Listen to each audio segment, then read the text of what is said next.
Welcome to the Tech Egg. Don't get scrambled. Enjoy the video. You start by securing the rice elsewhere and stabilizing the bag on a flat surface. Use a seam ripper to cut the outer stitches about 1/2 inch from the edge. This prevents tearing the fabric. Once you expose the thread, slide small scissors carefully under the stitch and snip, then use tweezers to pull the thread tail. You do this because controlled removal keeps the weave intact. Make sure to remove only the sewn threads, not the fabric fibers. Once initial stitches are gone, continue methodically along the seam, removing short segments so the fabric holds shape.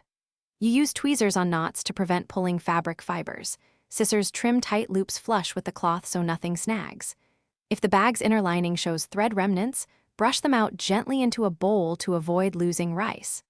Throughout, keep tension minimal on the textile. This prevents widening the opening and preserves the bag's weave for resealing. You finish by reinforcing the opening.